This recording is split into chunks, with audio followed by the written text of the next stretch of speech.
Okay, let's dive into what is arguably the ultimate historical detective case. I mean, picture this. Sitting deep inside a secure vault at Yale University is a book that has literally defeated the greatest minds in history. Throughout this whole explainer, we're going to be laser-focused on one incredibly maddening question. In an age where we're mapping genomes and building literal supercomputers, why does this one, single, ancient manuscript remain completely and utterly unsolved? Seriously, just imagine opening up a massive 240-page book where every single page is written in a language that no human being alive can identify. The sheer scale of the thing is what makes it so baffling. We're not talking about some torn, faded little scrap of parchment here. We have 240 dense, incredibly detailed pages. That's a massive abundance of data. And yet not a single cryptographer or linguist has ever managed to translate even one sentence. Section 1. The evidence, a true medieval relic. So, to really grasp why this unsolved status is such a big deal, we first need to rule out the idea that this is just some elaborate modern hoax. And we can do that, for sure. Radiocarbon dating definitively places the creation of these vellum pages between 1404 and 1438, so it's a genuine medieval artifact, no doubt about it. But the modern obsession really kicked off back in 1912 when a book dealer named Wilfred Voynich rediscovered it. Since then, well, just look at who it's defeated. We're talking about elite military codebreakers from both world wars, people who literally cracked enemy ciphers to win global conflicts, and they just hit a brick wall here. And today, it's still brushing off our most advanced modern computing power like it's nothing. Section 2. Inside the bizarre pages. So what exactly are these supercomputers even looking at?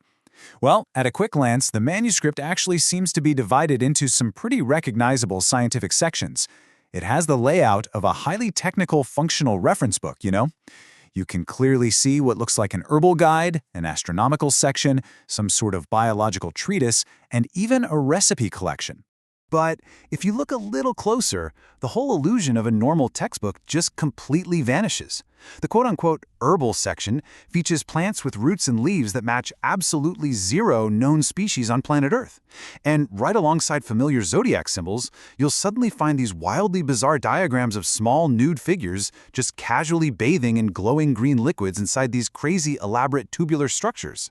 Normally, when we try to decipher ancient texts, we rely on context clues, like, matching a drawing of a known plant to a specific word. But here, those clues are utterly useless because the visuals simply don't match our reality. Section 3. The Voynich language paradox. Now, this brings us to the absolute core reason why the script, which people have dubbed Voynichese, remains undefeated today. It's all about its maddening statistical reality. See, a random, gibberish cipher has no inherent structure. It's just noise. But Voynichese, it has 25 to 30 distinct characters. It flows predictably from left to right. But here is the real kicker. Its word lengths, letter frequency, and character repetition identically match the mathematical and statistical patterns of a real, natural language. As this quote perfectly captures, the text is, quote, too structured to be gibberish, but has resisted every attempt at decryption for over a century. I mean, can you imagine the absolute frustration?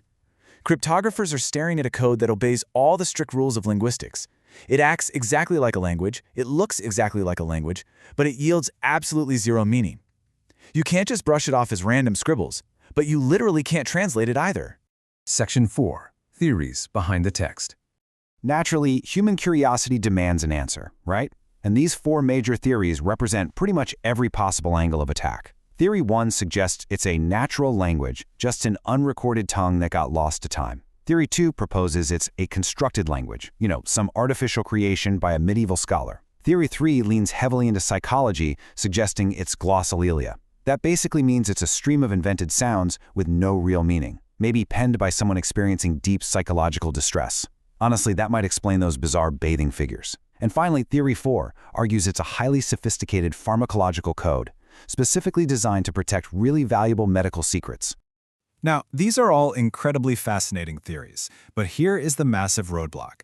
Despite the brilliant logic behind every single one of them, every proposed solution has eventually collapsed under rigorous testing. It happens all the time. A scholar will come out and claim, "I finally cracked the code," but the moment their translation key is actually applied to the rest of the book, it just produces total unreadable nonsense.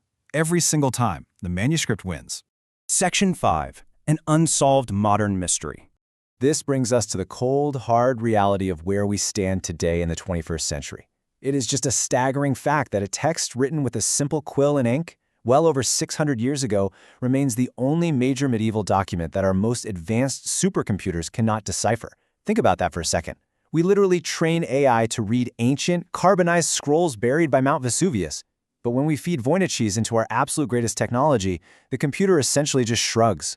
So when you weigh all of this, the alien plants, that totally unbreakable statistical structure, and the complete failure of modern AI to crack it, you really have to ask yourself, what are we looking at here? Is this the ultimate unbreakable code? Is it the tragic, lonely remnant of a completely lost language? Or, as some scholars seriously suspect, is it just a deeply elaborate, incredibly smart historical prank that is somehow still fooling us 6 centuries later? Whatever it actually is, the Voynich Manuscript remains this haunting reminder that even in our hyper-connected, technologically advanced modern era, some doors simply refuse to be unlocked.